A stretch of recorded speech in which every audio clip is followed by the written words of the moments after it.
Okay, ladies and gentlemen, happy to be joined up here by Butler head coach Chris Holtman. A couple housekeeping items, first of all. We have two microphone passers around here on the left and on the right. So with a question, if you would, please raise your hand and we'll get the microphones over to you. And then we'll go from there, and I'll try to point it around the room a little bit. And if you would, please state your name and affiliation so everyone can hear it on the stream as well. So we'll go ahead and begin with Butler head coach Chris Holtman and an opening statement. Well, it's certainly great to be here, and it's an exciting opportunity for our guys. We're obviously playing an outstanding team and an outstanding program in North Carolina, incredibly well-coached team, and we're excited about what that challenge is, and hopefully we can finish up here in the last day with great preparation. Right there in the middle. Zach Braziller, New York Post. What has Andrew meant to you guys this year, and just what's tomorrow's challenge for him? Obviously, a great opportunity for him against some of the best big men in the country. Yeah, we played through him a lot, Zach, and I think his ability to make decisions at his position, to play through him, to be a little bit of a mismatch. He is undersized. He'll be undersized tomorrow, but he really makes up for it in his skill, his intelligence, his savvy, and his understanding of how to play, and more than anything, his competitiveness. Right here in the front. So David Woods from the Indianapolis Star. Chris, this is somewhat similar. Tyler Weidman is somewhat undersized for a center. I guess what do you hope that he can deliver for you, and what has he maybe surprised you with what he has delivered so far this season?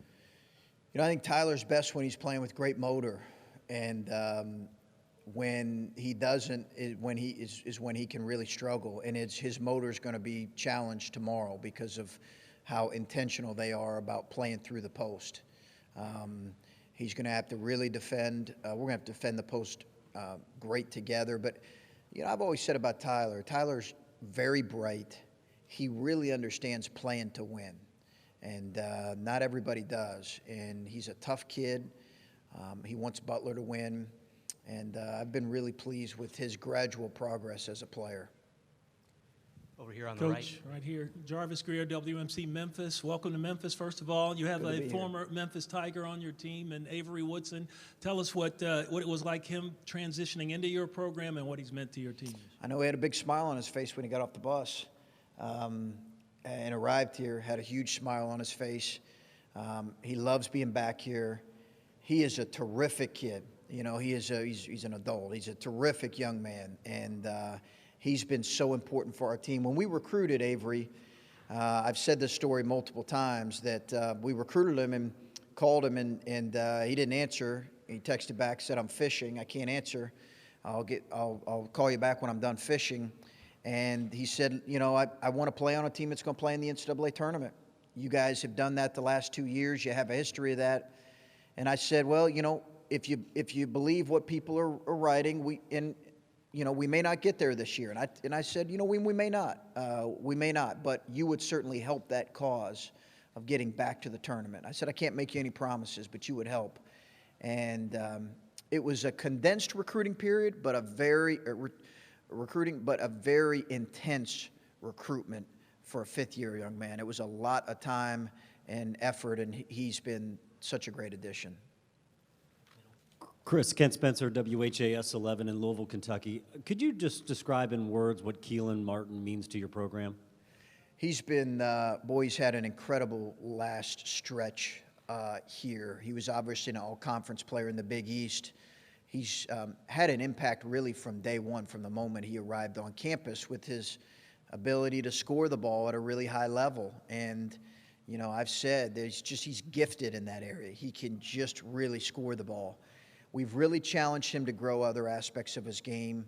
He's coming along in those areas, and I've been really pleased with his approach and wanting to improve in those areas. But he's always been able to score the ball and rebound at a pretty high level. And, he had 4 assists and 0 turnovers in the Middle Tennessee game, not to mention a really efficient stat line, and defended pretty well. It was an outstanding effort, and he's been very good for us in the tournament. Chris, I know your focus is on basketball, but it was confirmed that the vice president will be here to cheer you on Friday. What background does Mr. Pence have? I know his wife went to Butler, but just background over the past few years there with your program? Yeah, I believe he came to a game maybe a year or so ago. Obviously, his wife has 2 degrees from Butler. So, and they lived, right around Butler. So anytime you have an elected official come to a game and support your program, you're excited about that. We welcome Vice President Pence at our game. Hey, Chris. Zach Kiefer, Indianapolis Star. If you go back to when you hopped on the Butler coaching staff 4 years ago and you think about to now, about to play in the Sweet 16, what have you learned about Butler that you didn't know before you came here? I think I knew it was a resilient program, but I think I've learned that even more now, Zach. And I think I've learned how incredible this community of Butler basketball is. Those that know us know that we went through some tough stretches there that have followed our program. We, in 2012, when, we had some early NBA entrants in Gordon Hayward and Shelvin Mack that left, and we didn't get to the NCAA tournament in 2012.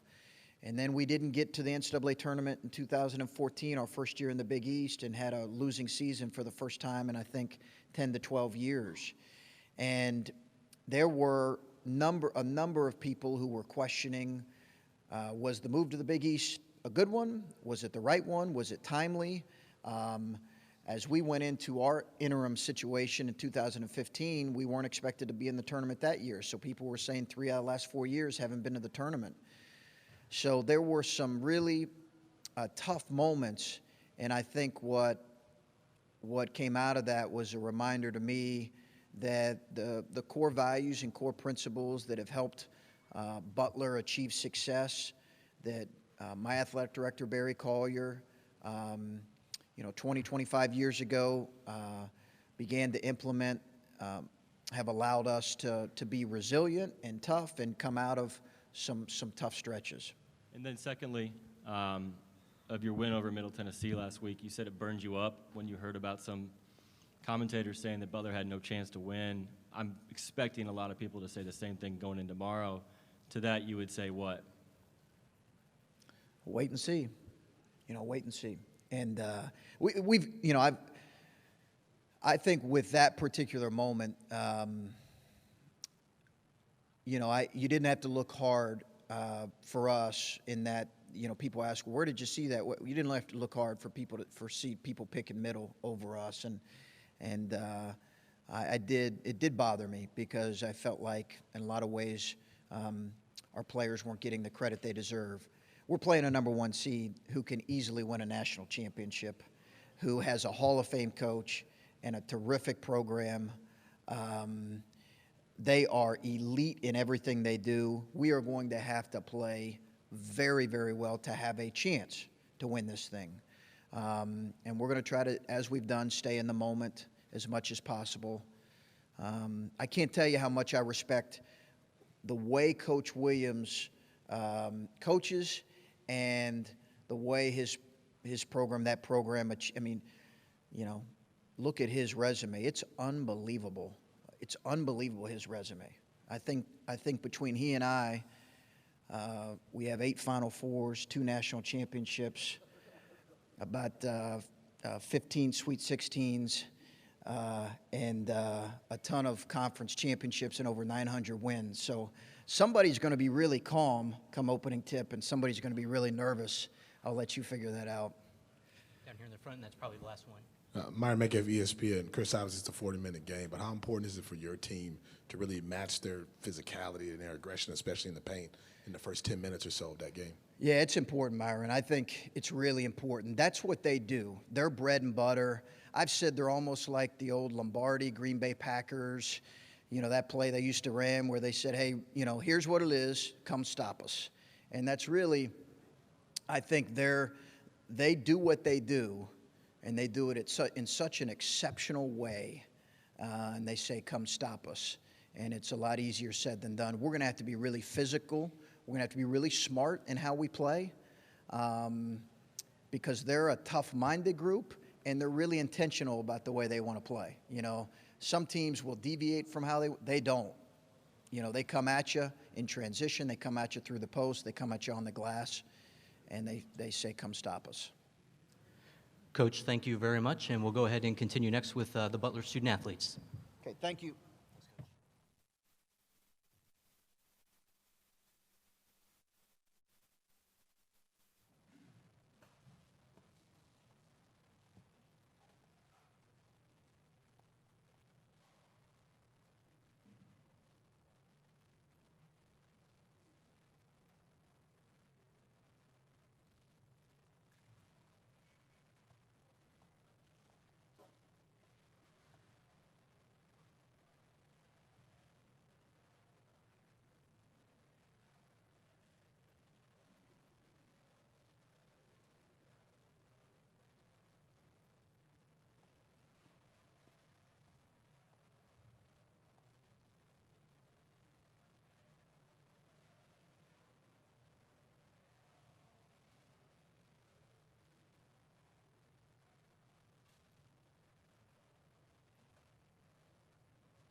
All good, guys?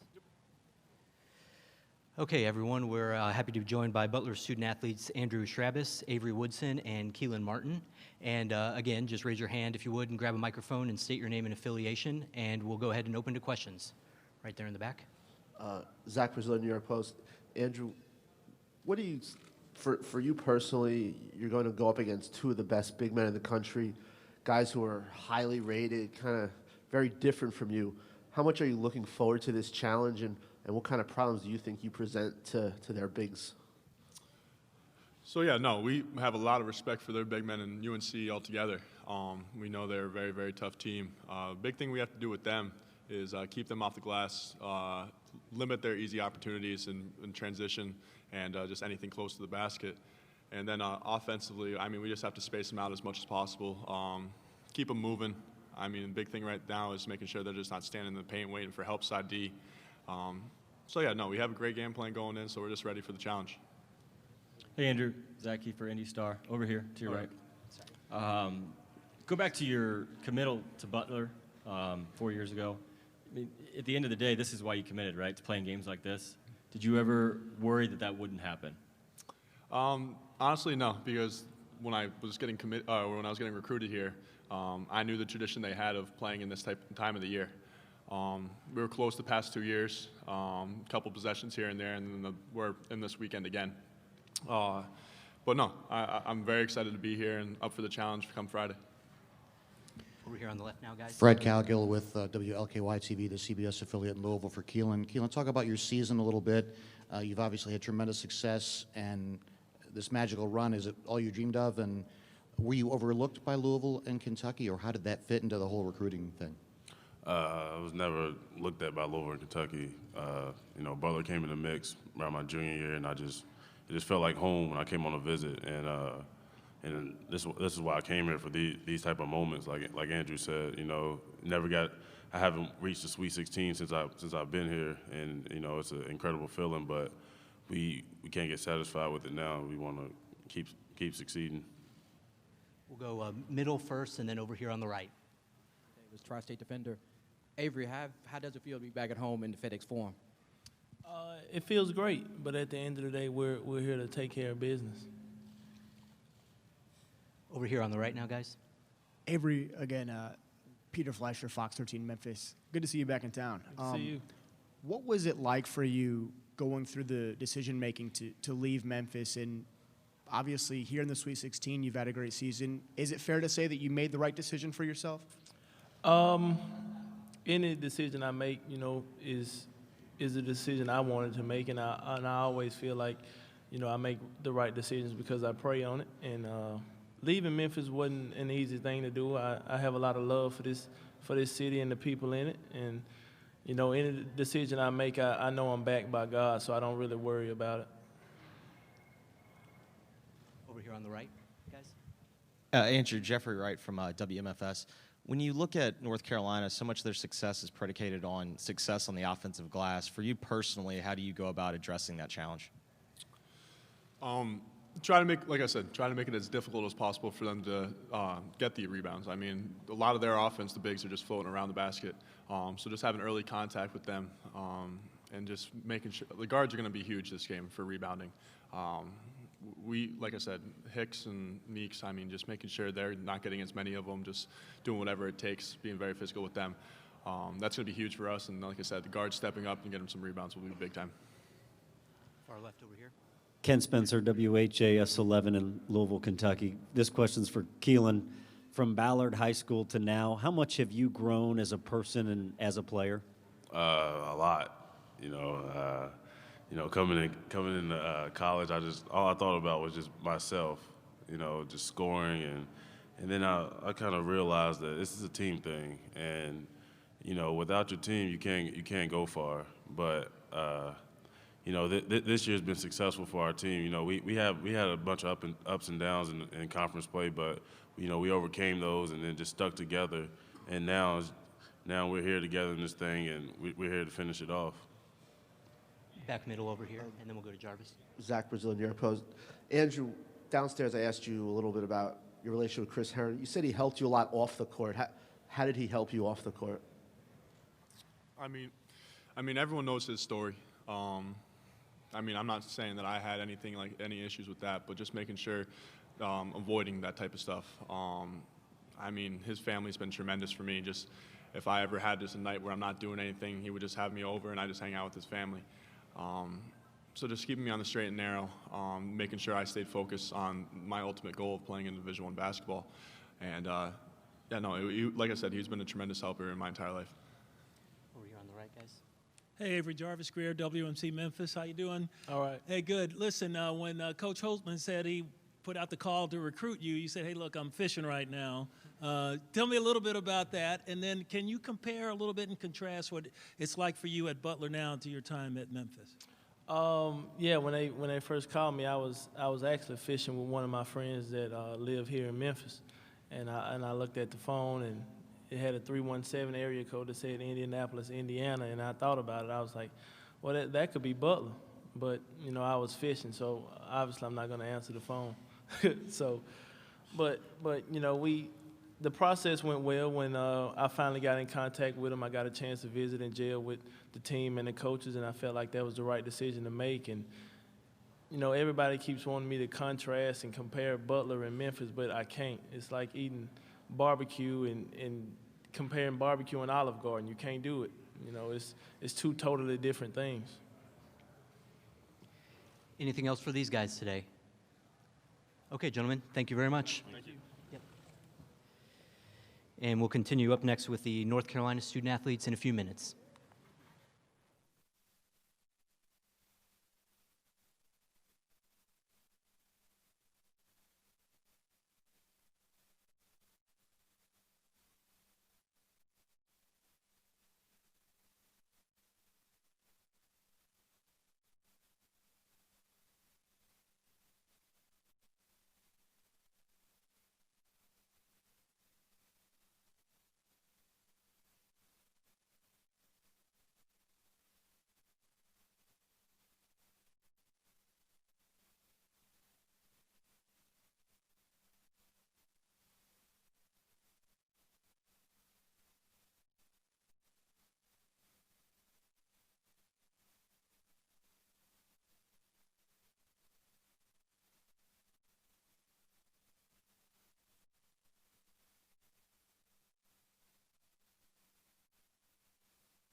Okay, everyone, we are now happy to be joined by North Carolina student athletes Joel Berry, Justin Jackson, and Theo Pinson. And we'll go ahead, if you would, as always, raise your hand, and we'll pass the mic around. State your name and affiliation, please, and we'll open it up to questions. Right there in the middle, guys. Zach Braziller, New York Post. Joel, how's your ankle feeling, and are you going to practice fully today? Yeah, we had practice already, and I went through the whole practice. It feels pretty good. I mean, I'm almost close to 100%, so just still a little bruise in there, but that's the only thing that's bothering me. So.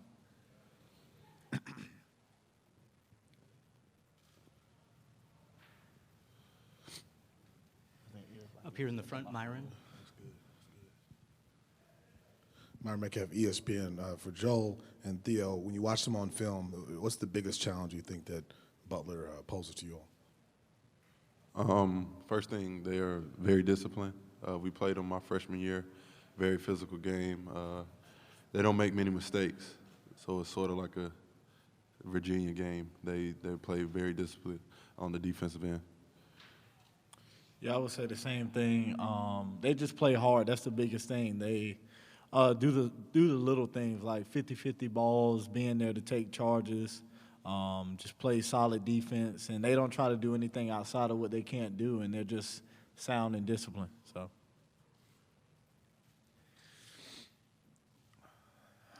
Back in the middle. Zach Braziller, New York Post. Justin, what stood out to you when you watched Schravitz on film, their big kid, and what kind of challenge is it to your big guys to face a guy like that who could step out and hit the three, who kind of runs their offense, basically? Yeah, I mean, he's a playmaker for them at the 5 position. I think he's got the second best assist turnover ratio on the team.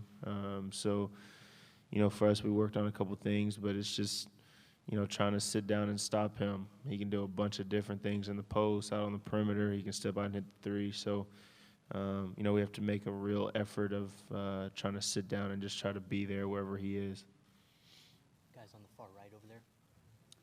Mike Toper, Spectrum News. Several of you guys after the last game said that that game was important because you hadn't played a game like that where you've been up, then the other team kind of got back in it. What was the most important thing you took from that moving forward to this week and to kind of not, you know, let things get out of hand there with such a big lead? Yeah, I just think we got to stick to just playing how we play and not letting the team take us out of what we want to do. And I think at the beginning of the game, Arkansas we did a good job of just playing our game, making the pace fast, and then they started pressing, and then we started playing their game, and we just didn't get the shots that we wanted, and we're just turning over the ball. And so I think the biggest thing is just sticking to our style of play and just getting up and down the court like we want to. And then, like you said, we just needed that game. We hadn't had a tough game like that in a while. So to know that we can, you know, be down 5 with 3 minutes left and still win the game, you know, that just shows the toughness that we have. And if we ever get in that spot again, we have a capability of being able to come out with the win. So Let's go over here on the right and then into the middle there. Justin Jackson, can you just talk about the evolution of your game since your freshman year? You've really grown as a player into an NBA player. Can you just talk about your evolution for a little bit? I mean, it's 2 words: hard work, or whether that's 1 word with a hyphen, whatever you want to say. But you know,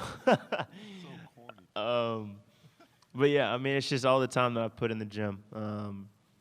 You know, last year, you know, I tried to get better, but I don't know if I necessarily had, you know, the right mindset going into the off season and then into the season. I think this summer, you know, summer was big for me. For me, I tried to use the motivation of trying to get myself better, which would, you know, end up helping the team get better. And so, you know, it's all hard work. That's all it really is. Right in the front middle.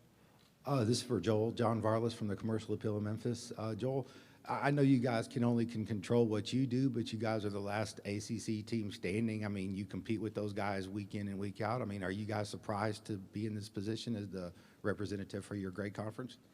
Yes, sir, I think so. I mean, we have a great conference. We got a lot of good teams, and to be the only one standing, I mean, that's what you want. I mean, we want to get farther than that, than what we are now, but just to be the last team from our conference representing that is a great thing. And, you know, we would like to have other teams in our conference because we think that we're the best conference in the nation. So we would like more teams to represent the ACC, but, I mean, that's just how it didn't play out like that. But to be able to be the only team left, I mean, it's an honor. But, I mean, we just gotta finish it out, and hopefully we can bring it back, the whole thing to our conference. So, Myron in the front, and then we'll go to the right. Myron Metcalf, ESPN. Following up on that, Joel, was it fair for people to criticize the entire league for how they struggled in the first 2 rounds? I mean, you could, just because, you know, like he said, we're the only team left. But at the same time, you know, that's why they call it March Madness. I mean, anything can happen. You know, it's one game. Just some teams, you know, just didn't have their best games on the day that they played, and they don't get another chance. You know, winner stays and loser goes home. So, I mean, it's hard to say, you know, if the other teams are better. But, I mean, it just so happened that the other teams came to play that day, and they just had a good day. So, I mean, it's how you want to look at it. But I still think that we had the best teams in the nation, but they just, you know, it didn't go their way. So, on the right, and time for 1 or 2 more. Jeffrey Wright, WMFS. For any of you three, when you look at Butler on film, of the teams that you've played this season, who do you think they resemble the most? Theo, you want to take that? Yeah. We said earlier that they kind of resemble Virginia. They make everything tough. They're always going to be there. I remember on Scout Report, they told us early, they was like, don't think you're not going to be guarded. Every time you catch the ball, they're going to be there. It's just how they are. So everything's going to be tough. It's going to be more important for everybody to do better screening, getting open, working harder to get the ball, and all the little things. 50-50 ball. So it's more of a game just like Virginia, sort of. Justin, Joel, anything to add? Anything else for these student athletes? Okay, gentlemen, thank you very much. And we'll continue with Coach Williams here in a few moments.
Okay, ladies and gentlemen, happy to be joined by North Carolina head coach Roy Williams. And as always, please raise your hand.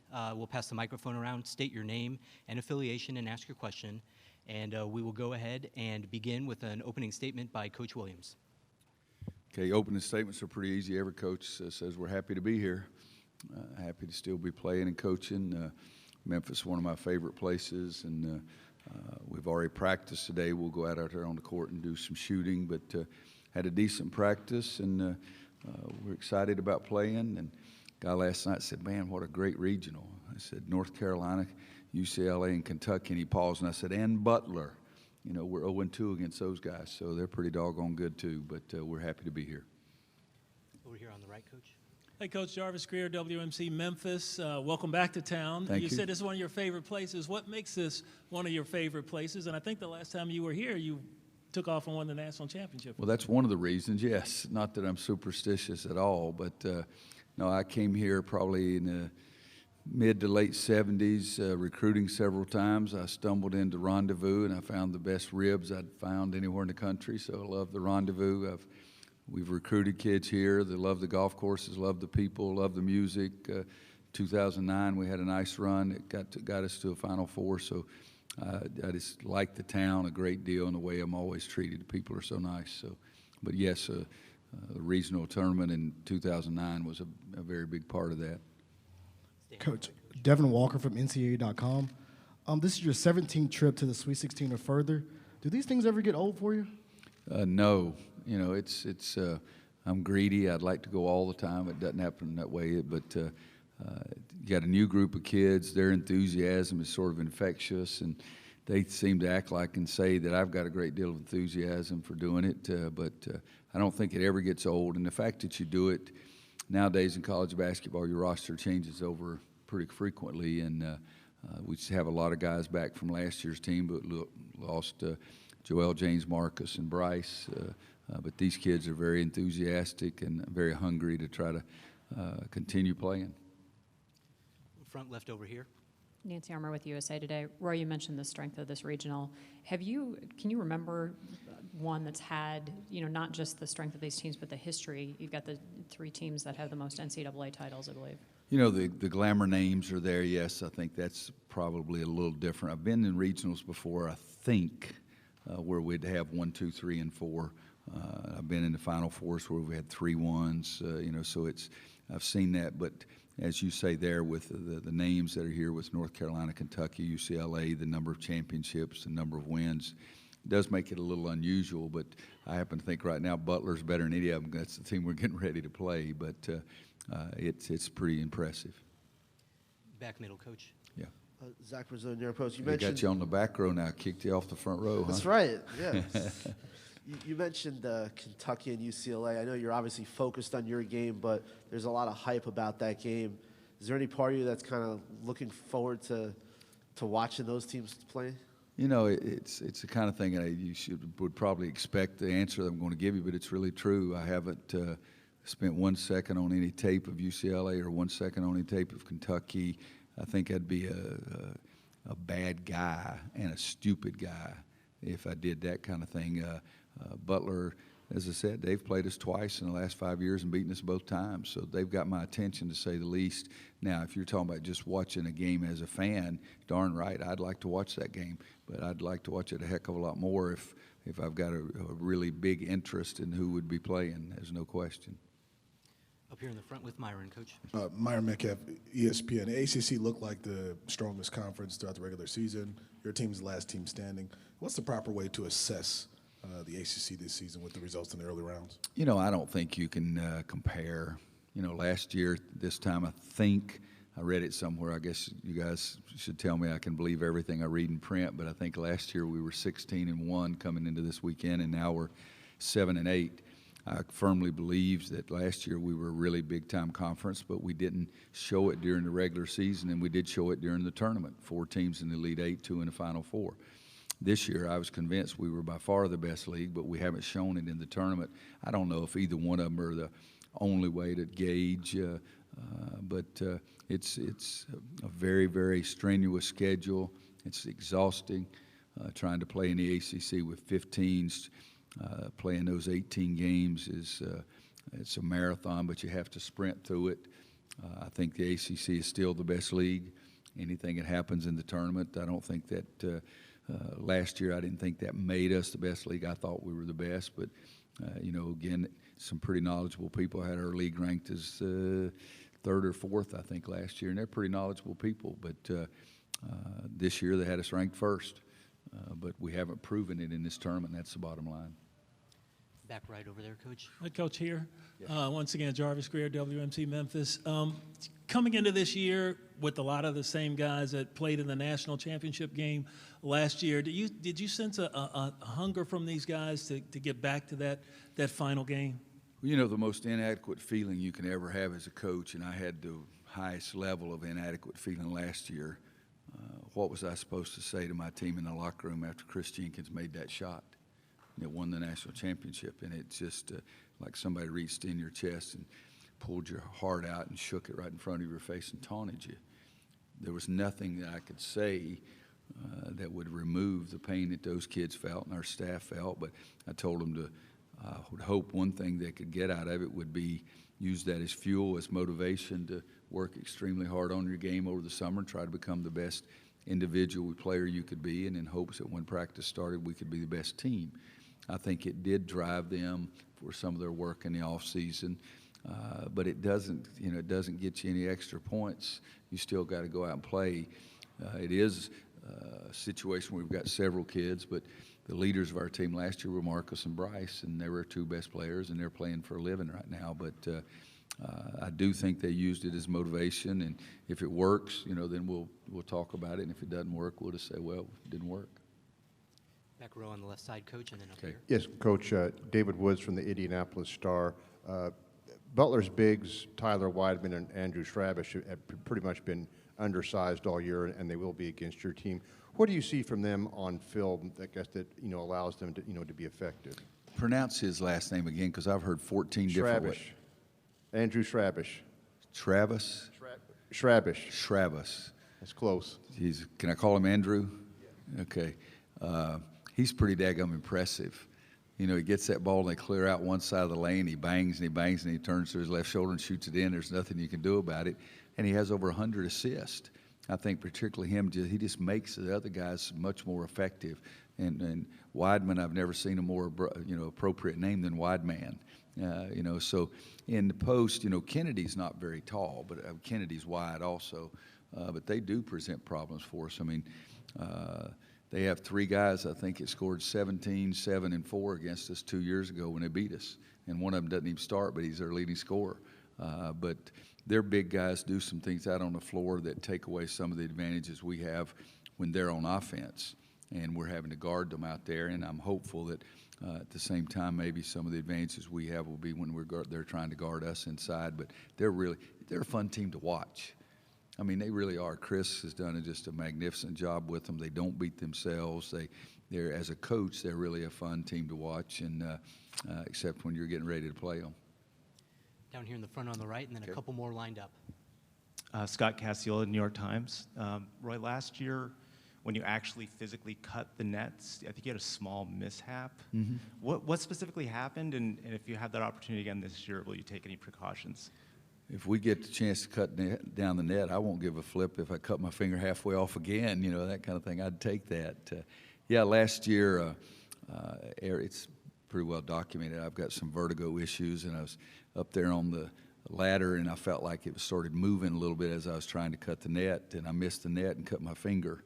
And then I tried to macho it real well and tried to hide it from everybody, and it was bleeding like crazy down there, and he ended up putting 4 or 5 stitches in the locker room. But if you tell me that's all it takes to keep going, I'll sacrifice that. That's not a problem at all. Left-hand side. Hopefully I'll be a heck of a lot more coordinated. Coach Kate Carlton, South Boston News Record right here. Okay. The Arkansas game on Sunday, what did you see out of your defense in the last 5 minutes? Were you able to hold them scoreless from the field? Well, we were more active. We were more focused. We used our brain and our heart both. We were more attuned to what they were trying to do. And in addition to that, yes, I do believe that the stress or pressure or whatever bothered them a little bit. They had the lead and they're trying to milk the clock, and then all of a sudden the shot they get at the end is probably not the shot that Mike wanted them to get. But, we were really good for 4 minutes. Well, we're really good for the first 16 minutes. And then we were terrible for the last 4 minutes of the first half and the first 17 minutes of the second half. But give them credit. People at our school and all the schools that have the kind of success, they always think it's just about you, but the other team has some involvement in there too. And I just think Arkansas really made us look bad for a long time. But those last 4 minutes, I think we got 6 straight stops, and they missed a couple of free throws too, and that really helped us, to say the least. But we were more active too. Staying on the left in the back row over there. Zach Pizzo, New York Post. Joel said he practiced earlier today. How has he looked to you? How does the ankle look? Better. Coming back Monday was off. My day, when you get in a tournament, you don't even remember what day it is. I think we came back, Monday was off. Tuesday we did quite a bit of running and shooting, and then Wednesday we had practice, and we've already practiced today. I do think he looks better. He's still not Joel yet, and some way, somehow, between now and game time tomorrow, he's got to get to be Joel Berry that we've seen all year, and it's played great for us. Anything else for Coach Williams today? I tell you, over here is 2 old-timers, Paul and Stu. They got you guys off the street and let you come in and ask him the press conferences, Stu boy. Stu Jackson's a good guy. He's a smart guy. His daughter went to school in North Carolina. And graduated. I tell you. Had her over for dinner one night. Is that it, folks? All right. Well, thank you very everybody. much. Thank you, Coach.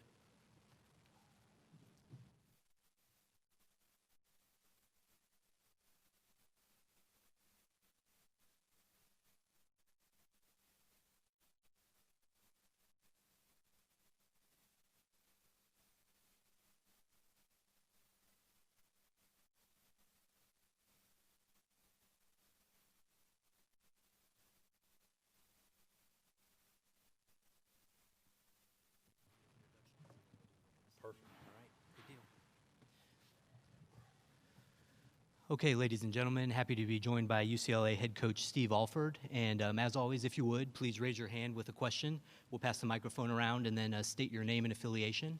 And Coach, we'll go ahead and begin with an opening statement. Well, excited to be back in Memphis. We were here 3 years ago, played a very good Florida team, and now obviously going to play an outstanding Kentucky team. But it's great to be back here, and our guys have done a tremendous job getting themselves back to here, and we've had a phenomenal year, and it's a busy time of year for us. We're in finals, so we've got a better part of 60% of our team finishing finals today at 3:30. So we hope the media portion goes fairly quickly, because we do have academics that we have to take care of before we get back into team meetings. But we're very excited about being here. Back row on the right in the middle, and then the front. Is this on? Ben Bolch, Los Angeles Times. First of all, don't you know you're not supposed to upstage your players on a court like that? Just kidding. Yeah, I've told them we have to step it up. And truth be told, Ben, we've been getting slaughtered. We've got guys that, like Lonzo, literally takes a jump shot from the timeline. So we were just lucky that they only got one shot at it. So I think coaches are down about 8 on the half-court shots this year. So I told them, though, that the coaches are ahead at the Sweet 16. I don't think they're buying it, but. And Lonzo looked like he had the tape off of his thumb. What can you give us an update on him as well as EK? Yeah, he and EK are great. I think Lonzo's as close to 100% as he's been in a long, long time, and EK's nearing that. So they've both practiced all week. Lonzo practiced all last week too, but EK's made every practice this week and has been full go. Last week obviously was day to day, and we were monitoring what he did, but I think he's going to be near 100% as well. So we at least come into this weekend being as close to 100% as we can. Staying on the right in the front row. Jim Barber with ESPN. Hi, Steve. Hey, what's going on? Just a quick follow-up to the first question. Can you hit that shot anytime you want still? No, and it hurts a lot more. It hurts a lot more. Over here on the left, okay, actually middle on the right. Yep. Steve, Phil Stukenborg from the Commercial Appeal here in Memphis. I was going to ask you to compare the, I guess, the growth of De'Aaron Fox from when you played them in December. Just how has his game matured? Well, we thought he was awfully good when we were in Lexington in December, and I think he's just continued to get better. You know, he obviously is like a lot of freshmen. They look one way in December, and by the time they get to March, it's not just their skill set, but now you combine their skill set with some experience. And so now that's what you're doing. He's got experience now. He knows what this is about now. He knows what road games are about. He knows what tournament play is about.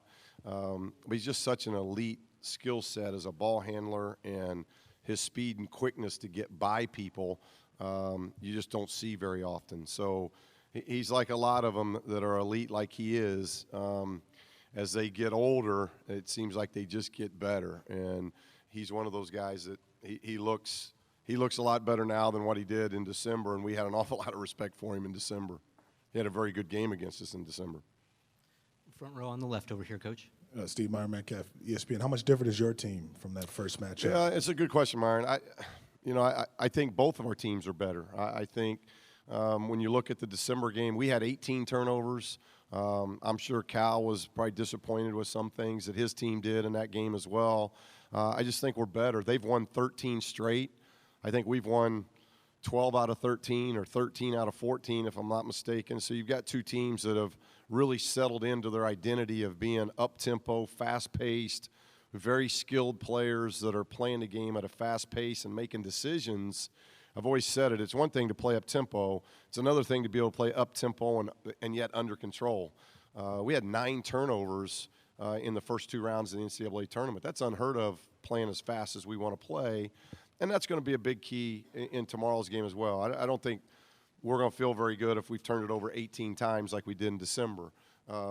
So I think we've gotten better at taking care of the ball. We've gotten better defensively, and I'm sure Cal thinks, and at least on film it looks that way to us, they've improved in a lot of areas as well. Very similar, though, in both teams love transition. I think first game was 25-21 us in transition. That's a lot of transition points. So I think both coaches feel pretty good about their transition offense. They probably feel better about their transition defense than what we did in December.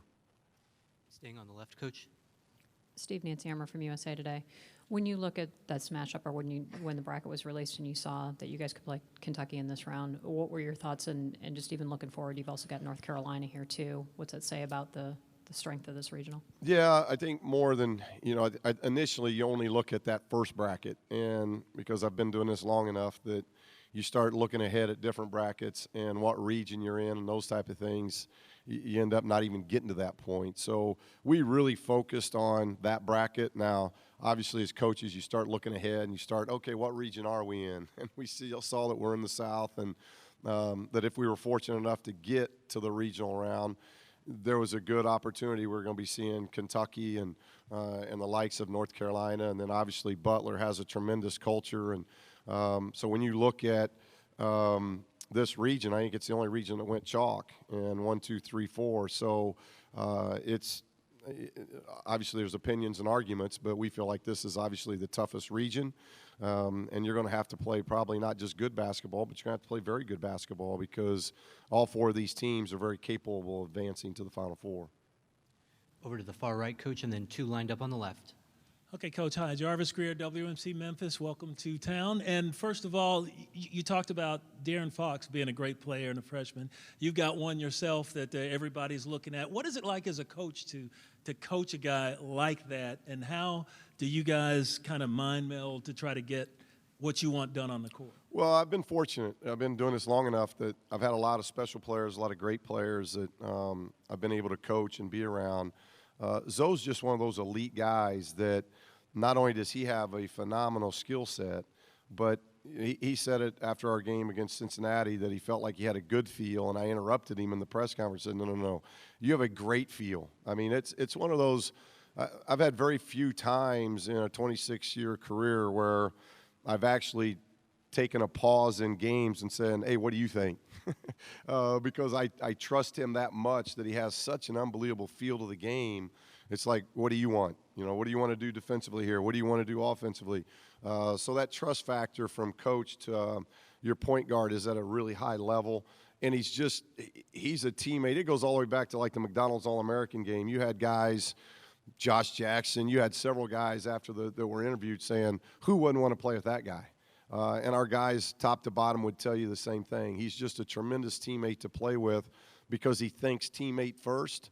And there's a lot of point guards out there that think teammate first, but they can't think teammate first and then make that teammate look really good next. And he can do that. His passes are on point. His passes are timely.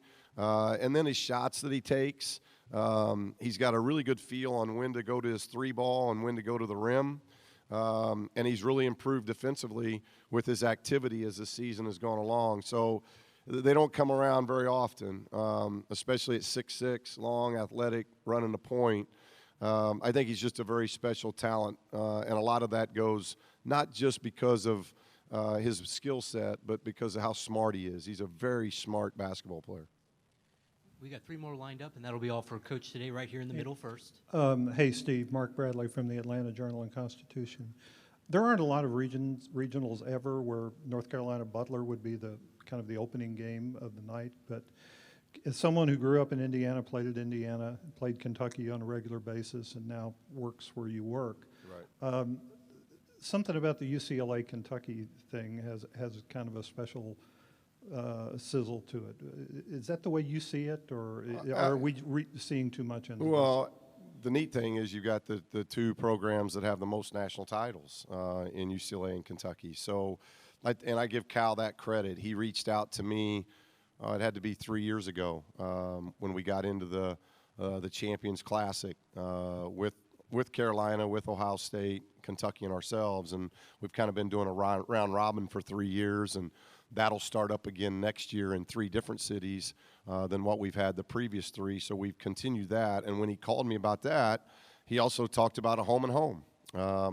And obviously, a lot of our talk as we started talking about that was what that meant for our fan bases. The Kentucky fan base to have a UCLA coming into Rupp, and for our fan base at UCLA and Westwood to have a team like Kentucky coming into Pauley Pavilion.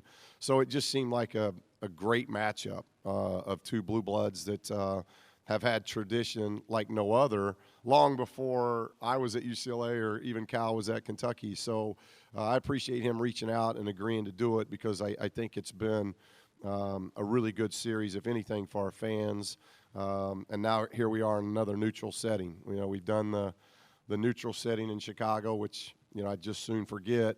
And then we've done the home and home, and now here we are in another neutral setting in the NCAA tournament. So we've done the home and home, we've done the preseason stuff, and now here it is in the postseason.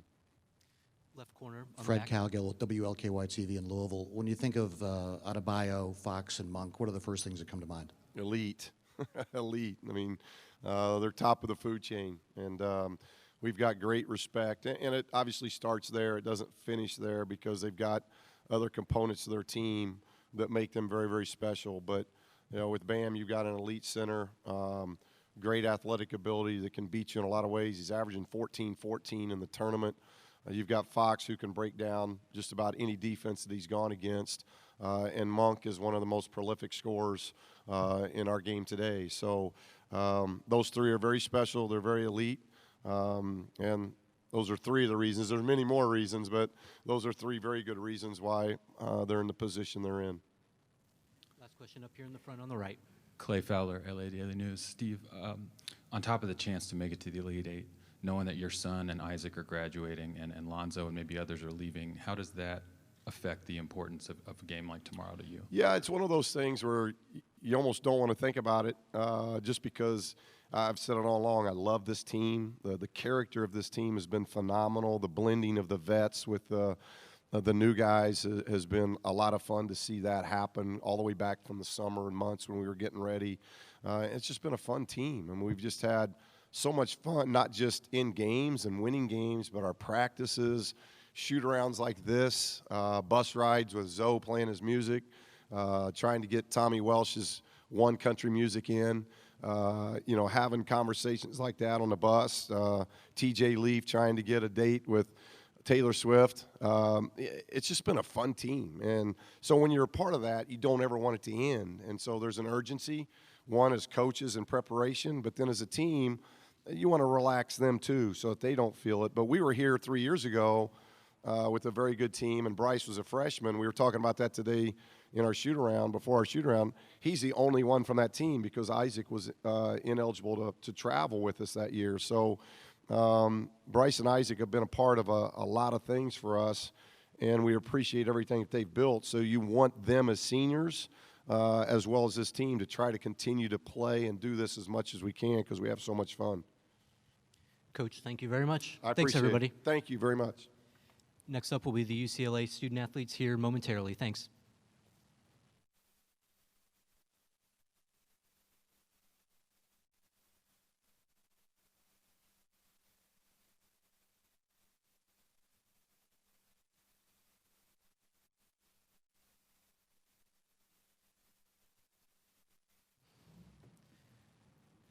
Okay, everyone, happy to be joined by UCLA student-athletes Lonzo Ball and TJ Leaf. And again, as always, please raise your hand, and we'll pass the microphones around. State your name and affiliation, and we'll go ahead and open it up for questions at this time.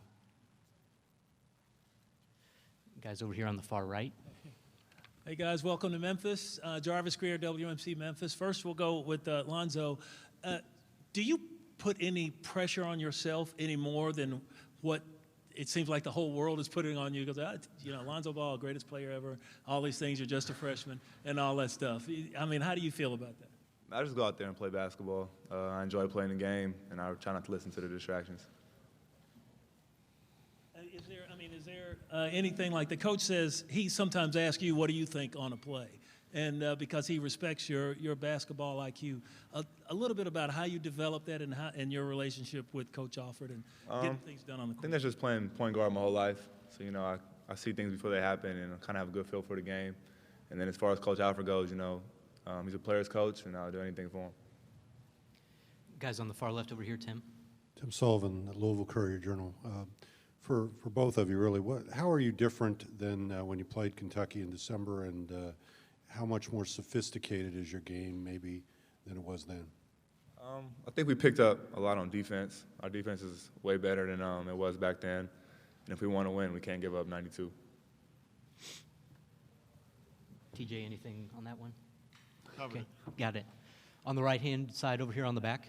Lonzo, I know you're focused on this game today with your teammates with the Bruins, but you got to play with a real special guy named Nnamdi Okonkwo. What was your relationship with him like, and have you thought about him at all during this run? And if you have, what comes to mind about the special times that you did have with him? Yeah, Nnamdi was one of my best friends, and when he passed, it kind of hit me kind of hard.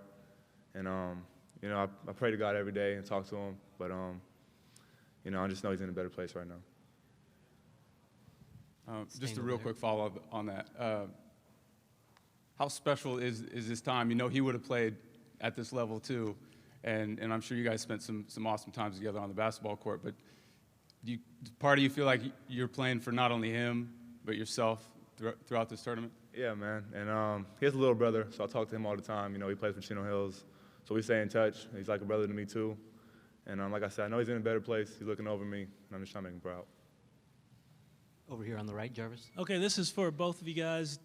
Do you ever think about you're in a blue blood program, as a lot of people like to call it? Kentucky's a blue blood program, and you guys are carrying on a tradition that's been at the top of basketball.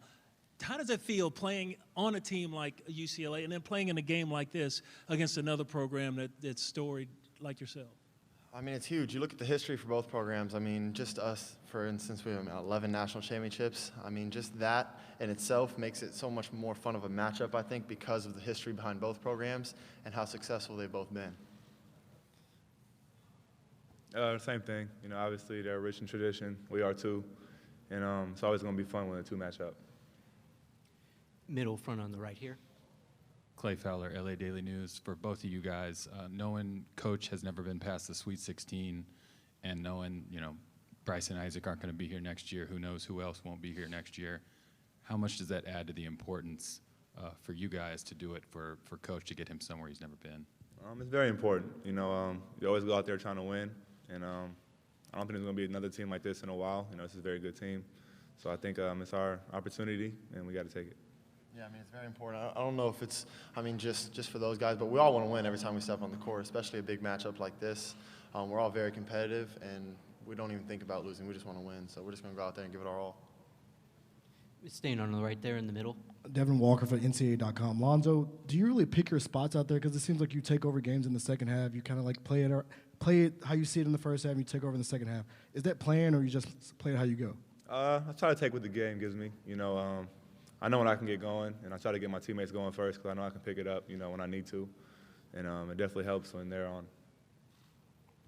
A couple questions on the left lined up here front. Lonzo, a year ago, before you two guys came in, the team was 15-17. Did you know that you two, when you came in, were going to have this kind of impact on the Bruins' results? Well, I know what I can do on the court, and quickly found out what TJ can do on the court. We played him in high school. I think he averaged like 40 and 20. So I knew he would be a big help, and EK as well. And when you mix the young guys with the old guys, it makes something great, and that's what we have. Front row, far left side. Myron Metcalf, ESPN. For Lonzo, you've got big guys who can shoot, and that tends to spread the floor and open up things for you. How important is that going to be in Friday's game? It helps a lot. Kentucky, they block shots, with the best of them in the country. So it helps when you got a 5-man and 4-man who can stretch them out a little bit. But, yeah, it helps my game tremendously. Just they always spread out on the court. TJ can hit threes. Tom, 17-foot. It helps a lot. Got time for a few more right here in the middle. Jim Truesby, Wall Street Journal. For both of you, you guys mentioned, this season it was a mix of young and old guys coming together. At what point in the season do you guys think that you really clicked, that it all came together, the adjustment period was over, and, you guys really felt good? I don't know if there's just one specific point. I think our foreign trip in the summer helped quite a bit on that. We got to know each other really well off the court and got some well-played games on the court against grown men. So I think that helped a lot. But, just as the season went on and we got, we have almost 100 practices under our belt with the 30-plus games. I think just as time went on, we just got to know how to play with each other. And off the court, we just all became really close, and I think that helps as well. Covered it. Two more lined up. Phil on the right. Right. Lonzo, can you talk a little bit about this difference in De'Aaron Fox from that first game you played? Talk about his game, how it's changed when you look at him on film. De'Aaron's a great player. In my opinion, he's one of the best guards in the country, hands down. And I know it's a tough matchup, so I got to come ready to play because I know he is. Down here in the front on the left. Lonzo, I apologize if you've covered this in previous stops. This is my first chance to. Your father has made a lot of statements about your ability, and I just wonder, is it a challenge for you to keep focused on the game at hand when your father makes as many headlines as he has? No, not at all. It's pretty normal for me. He's been talking like this since I've been born, so it's nothing new for me. It's just that y'all get to see it for the first time, and he's always on TV now. That's the only thing that's different. Anything else for these guys? Okay, one more in the front on the right here. TJ, Steve talked about how much he enjoys your team here, and just moments ago he had a half-court shot, all net. I saw the reaction of the players. What's your feeling about having him as a player's coach, if that's how you would describe him, and also the fact that he can still shoot the basketball? Just maybe 2 weeks ago, I was shooting free throws, and he was just behind me shooting threes. He made about literally like 50 out of 52. He could still, he could probably beat most of us in horse, but other than that, he can't do a whole lot. But yeah, it's great. It's great playing for him. We have a lot of fun with him. He's definitely a player's coach. He asks what we see on the court. He asks our opinions on things, and he's just a joy to play for. And we've been shooting half-court shots all year. That's like his first. That's like his first make. So don't let it fool you. Yeah. All right, everybody. Gentlemen, thank you very much. Thanks, everyone. We'll continue with the Kentucky student athletes here in a moment. Thanks.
All right, ladies and gentlemen, now we're happy to be joined by Kentucky student athletes Derek Willis, Dominique Hawkins, and Michael Mulder.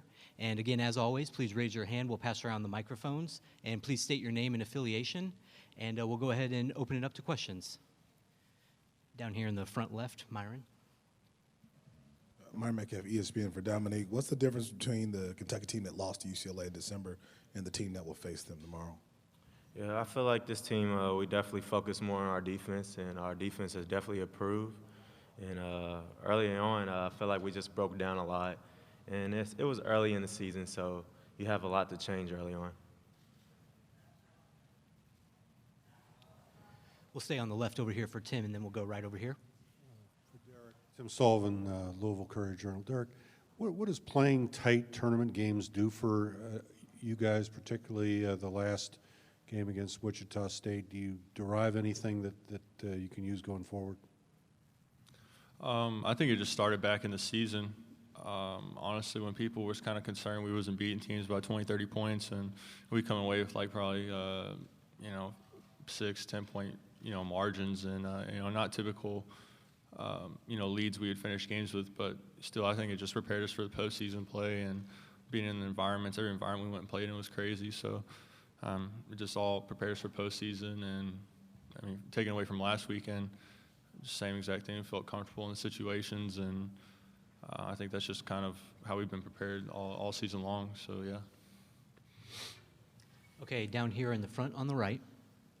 Joe Masato, SEC Country. Derek, it seems like you guarded TJ Leaf quite a bit in that first matchup against UCLA. What do you remember kind of about his game, and what do you have to do better this time around against him?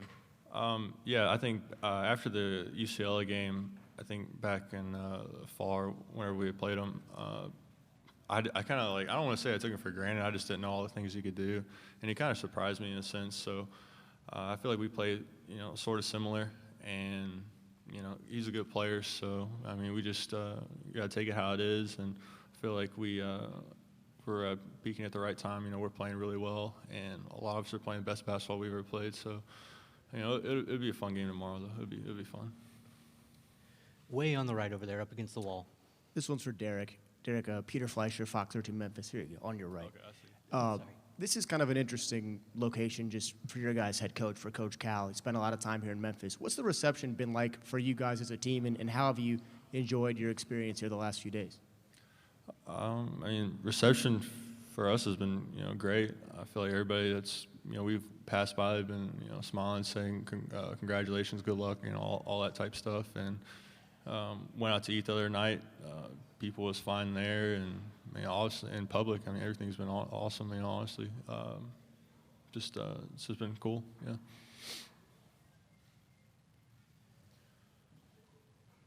Okay. Anything else for these gentlemen here today? Okay, everybody, guys, thank you very much.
Okay, ladies and gentlemen, we'll finish up today with Kentucky head coach John Calipari. And again, as always, please raise your hand and we'll pass the microphones around and state your name and affiliation and go ahead and ask your question.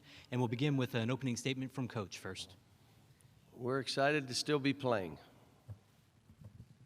Short and sweet over here on the left in the back row. Fred Calgill with WLKY TV in Louisville. When you first think of Bam and Fox and Monk, what are some of the first things that come to mind? Special talents, beautiful spirits. They, you know, teammates, sharers. They, you know, there's a lot of stuff that these kids do together, and it's really unique. We'll send it over to the right here in the back row. Hey, Coach. Jarvis Greer, WMC Memphis. Welcome back to town. Thank you. And, okay, the elephant in the room for all of us here, all the people in Memphis, I'll say, you've been back in town several times, either recruiting or seeing old friends, but this is your first public appearance back in Memphis. And some fans love you, some fans don't. Is there anything you have to say to those fans after it's been, what, 7, 8, 9 years now since you left? And some of them want to hear one more thing from you to close this deal out. Well, we met with friends last night. We had a reception, and a couple hundred people were there. We got to really touch and feel and thank those people, and it was a special night. Ellen and I loved our time here, and it was a special time. And I say this over and over again, this is not the kind of place where one person can do something. You have to all be together. And this community and the administration, the school, just all came behind all of us. And it was a terrific ride. And we loved our time here. And I understand some people were upset that I left. I get that. I mean, and that I accept that. It doesn't bother me. I know last night we had a couple hundred people in that room and close to tears, all of us, because we enjoyed the ride together. And, you know, it's kind of special to be back. Been back many times, many times. But this is the first time coaching in this building since I left. I think we did all right here. Had some good times. Far left, Jeff. Jeff Calkins from the Commercial Appeal.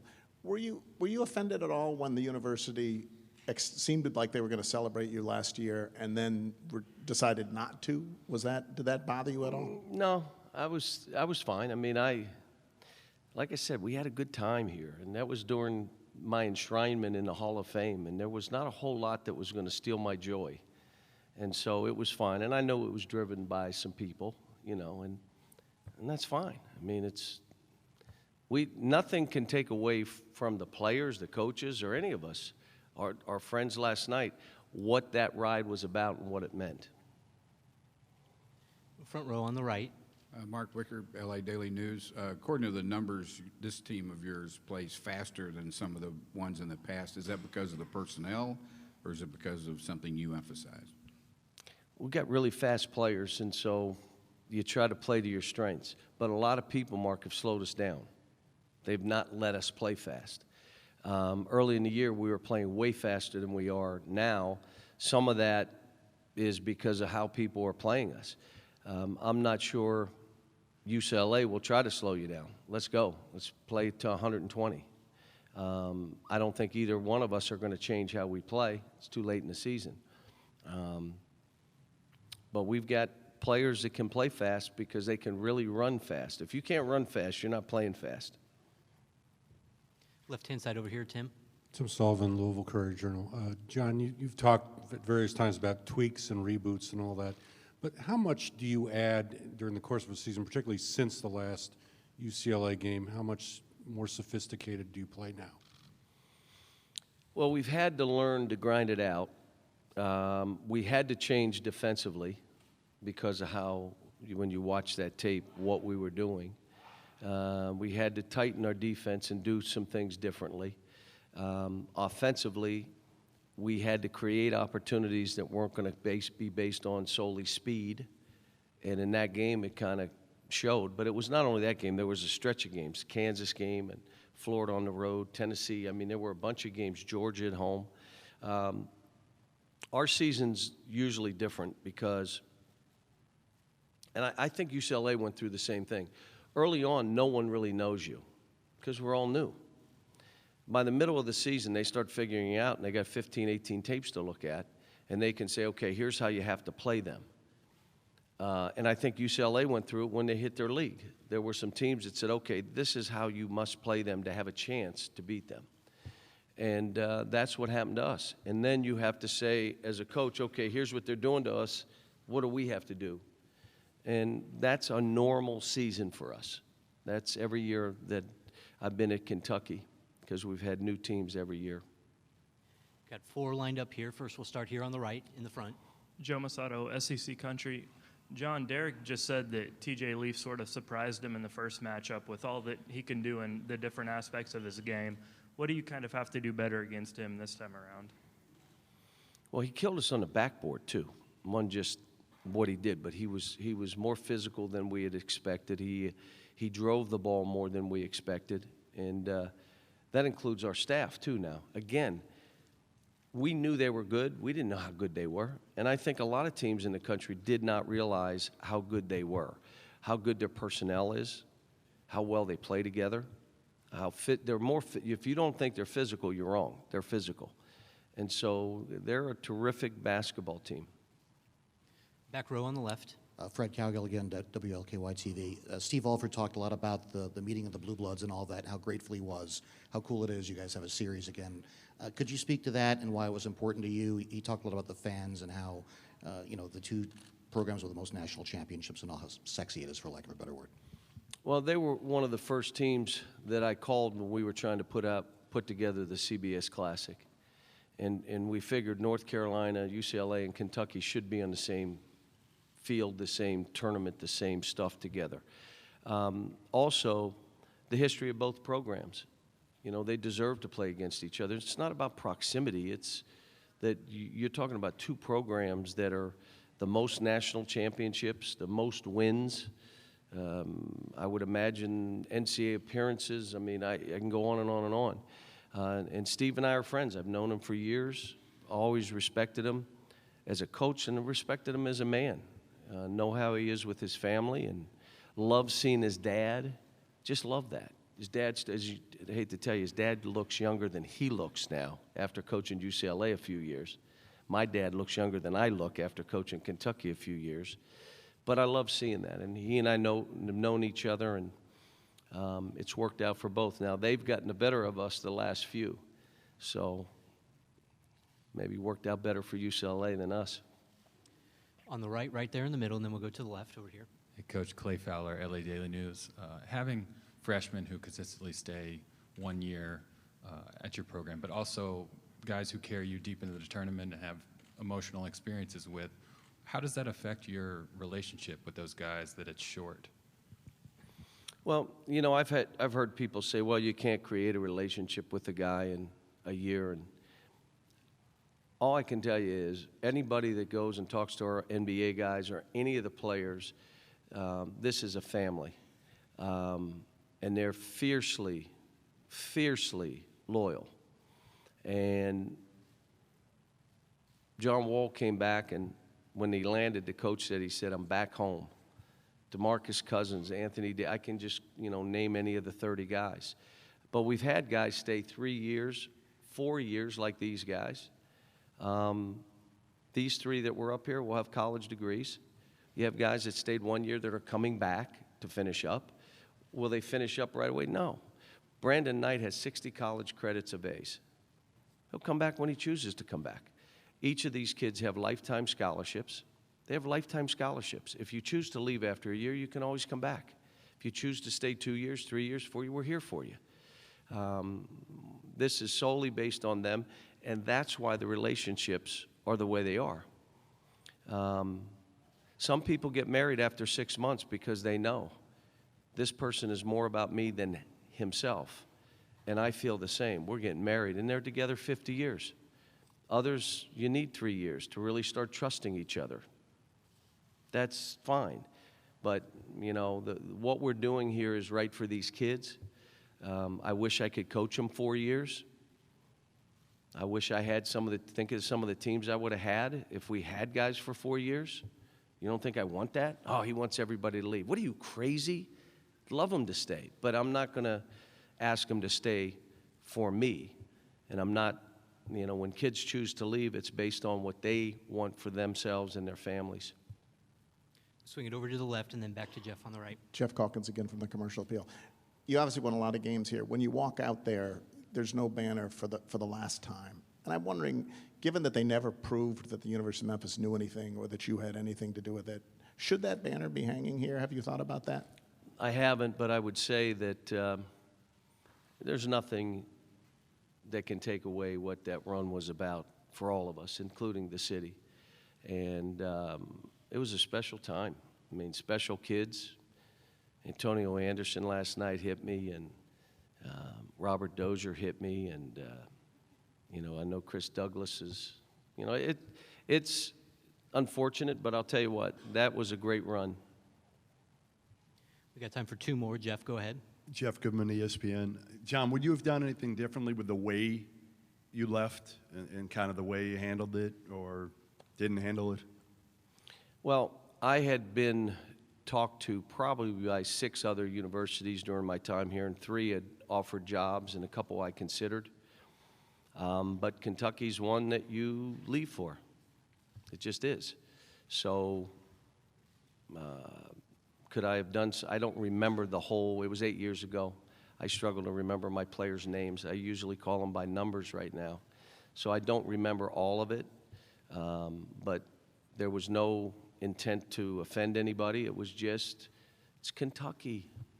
It's Kentucky.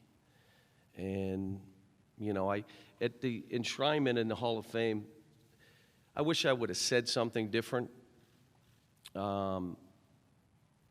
When I talked to, they asked me about Kentucky, being at Kentucky, what does it do? My intent was to say